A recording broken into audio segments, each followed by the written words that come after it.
Selamat pagi, Sobat Maestro yang dikasihi Tuhan. Kita berjumpa lagi pada hari ini dengan suasana yang indah di mana Tuhan memberkati kita selalu dalam seluruh kehidupan kita sepanjang pekan yang lalu. Dan kita boleh bersama-sama kembali dalam acara Maestro Golden Moment yang selalu membina kita sebagai seniorita untuk bisa menjalani hidup terus setia sampai akhir bersama dengan Tuhan. Nah, hari ini kita akan memahami tema yang indah, yaitu Tuhan selalu hadir di tengah hidup yang getir. Jadi tidak hanya di hidup yang selalu nyaman, tapi juga di hidup yang getir, yang susah banget. Nah, mari kita berdoa sebelum kita membaca dan merenungkan firman Tuhan. Tuhan, bukalah seluruh hati, pikiran, dan jiwa kami yang terarah kepada Tuhan pada saat ini, sehingga kami boleh sungguh-sungguh mendengarkan firman Tuhan. Mendengarkan itu berarti kami berjumpa dengan Tuhan dan kami mau mendengarkan firman lalu melaksanakannya dalam hidup kami sehari-hari. Di tengah situasi yang masih sulit ya Tuhan, di masa pandemi ini, dan bahkan Indonesia termasuk negara di dunia ini barangkali ada dalam 20 besar di mana banyak korban yang meninggal akibat wabah ini. Kami masih mau bersyukur pada Tuhan untuk semuanya yang kami alami. Kami juga bersyukur ya Tuhan bagi teman-teman kami yang sudah meninggalkan kami karena wabah ini. Kami bersyukur karena mereka boleh memasuki kemuliaan Tuhan yang kekal dalam kehidupan bersama dengan Tuhan di kerajaan surga, beristirahat dari jerih lelah, dan mereka adalah orang-orang berbahagia. Bapa, sebentar kami akan menyambut sabdamu.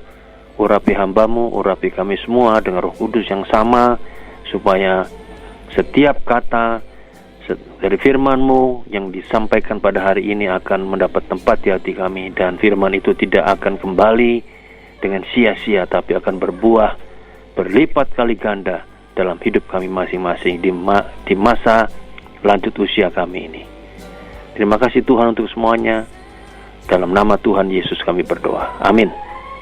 Nah, kita akan membaca firman Tuhan pada pagi hari ini, yaitu bagian pertama adalah Yesaya pasal 40, kitab Nabi Yesaya pasal yang ke-40, ayat yang ke-26 sampai 29. 26 sampai 29. Inilah sabda Tuhan. Arahkanlah matamu ke langit dan lihatlah siapa yang menciptakan semua bintang itu dan menyuruh segenap tentara mereka keluar sambil memanggil nama mereka sekaliannya. Satu pun tiada yang tak hadir, oleh sebab Ia yang maha kuasa dan maha kuat. Mengapakah engkau berkata demikian, hai Yakub, dan berkata begini, hai Israel? Hidupku tersembunyi dari Tuhan, dan hakku tidak diperhatikan Allahku. Tidakkah kau tahu dan tidakkah kau dengar? Tuhan ialah Allah yang kekal, yang menciptakan bumi dari ujung ke ujung. Ia tidak menjadi lelah dan tidak menjadi lesu. Tidak terduga pengertiannya.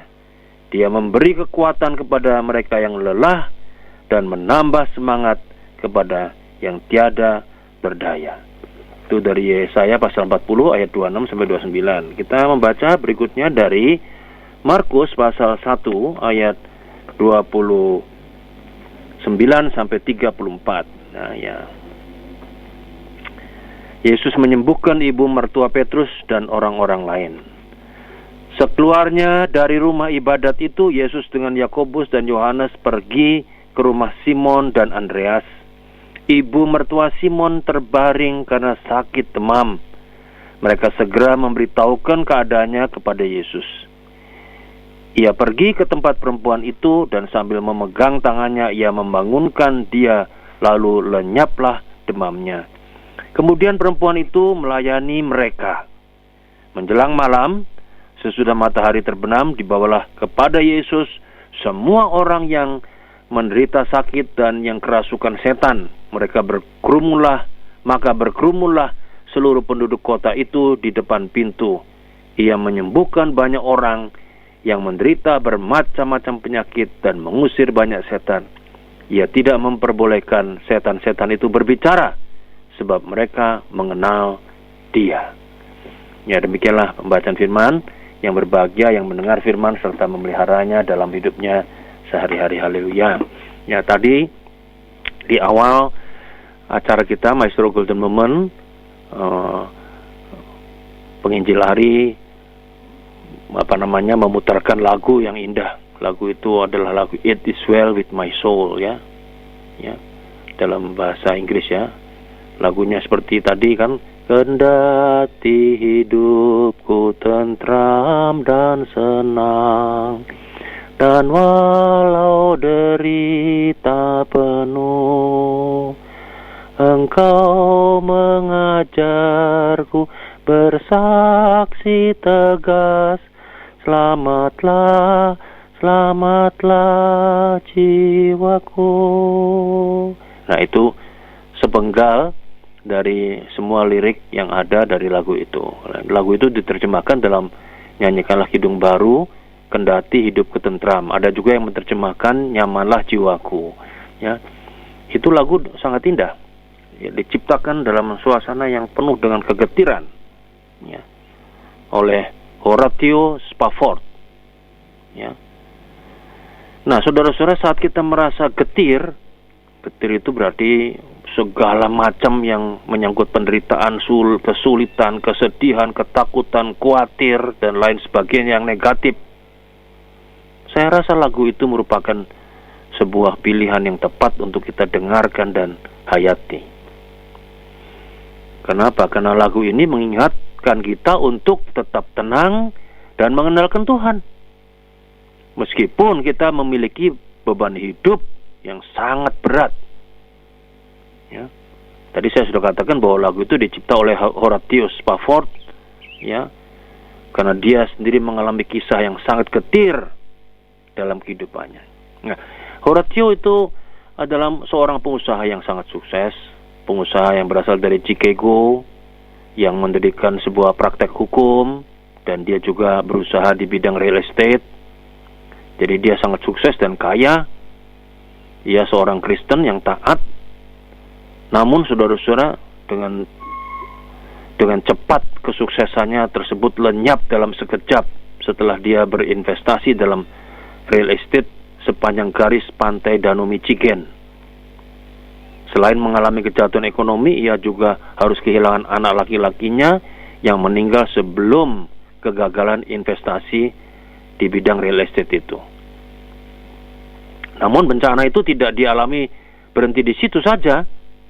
Dalam waktu yang tidak terlalu lama, ya, yaitu ketika waktu istirahat dan liburan untuk istri dan anak-anaknya, Horatio mengirim keluarganya ke Eropa pada bulan November tahun 1873. Saat itu ia dan keluarganya tidak dapat berangkat bersama-sama karena ada urusan yang harus ia selesaikan. Maka istri dan anak-anaknya berangkat ke Eropa terlebih dahulu menggunakan kapal. Naas memang. Pada tanggal 22 November tahun 1873 kapal tersebut bertabrakan dengan kapal Inggris dan tenggelam dalam waktu 12 menit saja. Semua putrinya meninggal karena kejadian tersebut dan hanya istrinya yang berhasil selamat. Berawal dari semua kejadian yang dialaminya, ia kemudian menciptakan lagu tadi saat ia dan istrinya bergabung dengan tim yang mengevakuasi para korban jiwa dari kapal yang tenggelam. Nah, saudara-saudara, kisah hidup tragis yang dialami Horatio ini mengingatkan kita pada siapa di dalam Alkitab, yaitu Ayub. Nabi Ayub itu harus kehilangan seluruh harta bendanya, keluarganya semua. Tapi dia tidak pernah menghujat Tuhan. Dia tidak pernah meninggalkan Tuhan. Ayub tetap setia kepada Tuhan dan mempercayakan hidupnya seterusnya di dalam tangan Tuhan. Akhirnya memang Tuhan memberikan Ayub berhasil kembali. Nah, kalau kita menghayati lirik pada bait yang keempat, ya saya nyanyikan begini ya. Ya Tuhan, singkapkan embun yang gelap, dapatkan segera umat-Mu. Apabila serunai berbunyi gegap, ku seru, selamatlah jiwaku. Itu lagu bait yang keempatnya. Itu lagu itu sangat menarik karena saat kita menderita penuh beban berat, getir, sedih, takut, dan masa depan yang tidak pasti, katakanlah kepada jiwa kita untuk tetap tenang dan percaya pada Tuhan. Dan kita percaya bahwa Tuhan menyertai kita dalam kondisi apapun. Ya, selalu memiliki rencana yang indah bagi kehidupan kita. Ya. Jadi tema kita pada hari ini adalah mengajak kita untuk memiliki iman yang seperti Horatio, seperti Ayub, ya. Itu luar biasa. Saya percaya bahwa apa yang dialami oleh Ayub, oleh Horatio, dan mungkin juga yang lainnya, ya, bukanlah sebuah pemisahan antara ilmu pengetahuan atau nalar dengan iman atau kepercayaan. Namun, iman itulah yang menopang kita manakala jangkauan ilmu pengetahuan tidak lagi sanggup menjawab kegetiran kita, kegelisahan kita. Jadi, ketika ilmu pengetahuan tidak sanggup menjawab dengan pikiran kita, karena kita gelisah, kita khawatir, kita getir, iman memampukan kita untuk tetap berpikir positif dan punya pengharapan di tengah kegetiran hidup. Walaupun secara nalar mungkin kita mengatakan tidak ada jalan, tapi di dalam Tuhan tidak ada perkara yang tidak bisa. Ya, tidak ada no way dalam Tuhan. Selalu ada jalan keluar. Nah, itu berarti apa, saudara-saudara? Kita harus punya keyakinan, ini yang pertama, bahwa Tuhan itu selalu menjawab kita. Ya. Ada banyak penyebab kita ada dalam pusaran kegetiran hidup. Bisa karena bencana, bisa juga karena wabah seperti COVID-19 ini, ya. Sakit, atau berada pada situasi dan kondisi yang tidak tepat. Kita mungkin dianiaya, kita dimusuhi, kita difitnah, kita macam-macam hal yang membuat kita menjadi getir. Dan dalam keadaan getir itu kadang-kadang kita mencari jalan, kemudian kita mencari tahu Tuhan apa yang salah dalam hidup kami. Ya, kita seringkali begitu. Ya. Pendek kata, situasi yang membuat kita nggak enak, jauh dari damai sejahtera, kita selalu bertanya itu. Nah, dalam situasi seperti ini, sangat mungkin kita juga sama seperti umat Israel. Ketika berada dalam tekanan Raja Nebukadnezar dalam Yesaya pasal 40 tadi, lalu umat Tuhan berteriak, hidupku tersembunyi dari Tuhan, hakku tidak diperhatikan Allahku. Itu sama dengan kalimat-kalimat yang kita sampaikan pada Tuhan. Tuhan, apa salah saya? Apa dosa saya? Apa kekurangan saya? Saya sudah hidup dalam iman dan sebagainya. Bangsa Israel juga sama. Seolah-olah hidupnya tersembunyi dari Tuhan. Seolah-olah haknya sebagai umat pilihan tidak diperhatikan Tuhan. Ya. Para senior-seniorita yang dikasih Tuhan, ketika badai hidup menerpa, bagi sebagian besar orang tidak lagi mampu menggunakan nalarnya dengan baik. Sebaliknya seringkali menjadi baper, ya, cepat baper, bawa perasaan, sangat sensitif, mudah marah, berprasangka buruk, cenderung mencari kambing hitam, dan menyalahkan keadaan atau pihak-pihak lain ketimbang memaknai dan mencari solusi di hadapan Tuhan. Bukankah Israel sebagai bangsa mestinya menyadari bahwa sebelum terjadi kegetiran itu, Tuhan sudah dengan berbagai cara melalui para nabinya mengingatkan mereka. Beruntung, walaupun tadi di dalam kalimat hidupku tersembunyi bagi Tuhan, hakku tidak diperhatikan, Tuhan menjawab. Tuhan jawabnya apa? Arahkanlah matamu ke langit dan lihatlah siapa yang menciptakan semua bintang itu dan menyuruh segenap tentara keluar sambil memanggil nama mereka sekaliannya. Itu pada Yesaya pasal 40 ayat 26. Dan jawaban ini menunjukkan bahwa Tuhan mengajak umat Israel memakai panca indera, narasi historis, dan nalar mereka untuk memahami kegetiran itu sambil mengakui kedaulatan Tuhan dan menyadari keterbatasan mereka sebagai manusia. Dan Tuhan mengajak umatnya untuk tidak sekedar menuntut dan hidup dalam kenyamanan, melainkan bertanggung jawab dan menemukan rancangannya. Jadi di sini kita melihat bahwa Tuhan menjawab. Gak ada Tuhan gak menjawab. Tapi jawabannya memang bisa yes dan bisa no. Tapi di semua jawaban itu pasti ada rancangan Tuhan yang indah dalam hidup kita.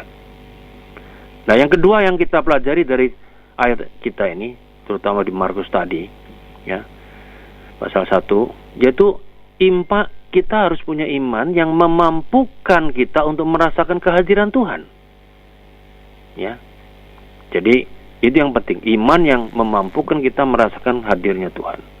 Penderitaan, sakit, kegetiran, juga termasuk dalam kasus demam yang dialami oleh ibu mertua tadi. Menurut pikiran orang Yahudi pada zaman itu terjadi karena dua hal, yaitu bisa karena kuasa roh jahat dan bisa karena hukuman Allah. Ya. Bahkan menurut kitab Ulangan pasal 28 ayat 22, demam termasuk kutukan yang ditimpakan Allah atas Israel yang tidak setia dalam perjanjian. Maka kehadiran dan pemulihan yang dilakukan Yesus terhadap ibu mertua, ya, tadi dipandang sebagai pengangkatan segala macam kutuk, ya, dari sang ibu mertua Petrus tadi. Ya. Nah itu berarti apa? Berarti berita pemulihan itu tersebar di kampung. Maka kemudian berduyun-duyunlah datang kepada Yesus untuk dipulihkan banyak orang dari sakit dan kelemahan mereka. Sampai yang kerasukan setan pun juga hadir di sana. Dan Yesus menyembuhkan banyak orang. Ya. Tapi Yesus tidak mau dipandang sebagai tabib atau dukun. Ini profesinya bukan itu. Ia menyembuhkan orang sakit dan membebaskan orang dari gangguan roh jahat, roh setan, bukan untuk menyelesaikan seluruh masalah gangguan kesehatan di Kapernaum, melainkan untuk menyelesaikan dan menunjukkan belas kasihan Allah yang mengalahkan kuasa-kuasa jahat yang merusak kehidupan manusia. Ya. Mujizat yang Yesus lakukan adalah tanda-tanda kecil yang berbicara tentang sesuatu yang lebih besar, yaitu apa? Kerajaan Allah. Allah sendiri melalui Yesus hadir dan membarui dunia. Mujizat tidak diberikan hanya untuk kenikmatan diri sendiri. Anugerah keselamatan yang Tuhan berikan kepada kita hendaknya dijawab dengan kesediaan melayani Tuhan melalui sesama. Seperti yang dicontohkan sendiri oleh ibu mertua Petrus. Setelah disembuhkan dari demamnya, lalu ibu itu melayani mereka. Nah, kita sekarang kan sedang dalam keadaan wabah pandemi. Ya.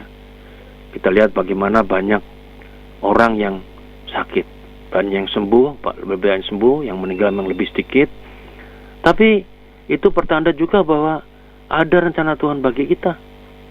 Kenapa ada wabah? Kita diingatkan Tuhan bahwa kita anugerah keselamatan yang diberikan pada kita itu harus dijawab dengan kesediaan untuk melayani Tuhan melalui sesama kita manusia.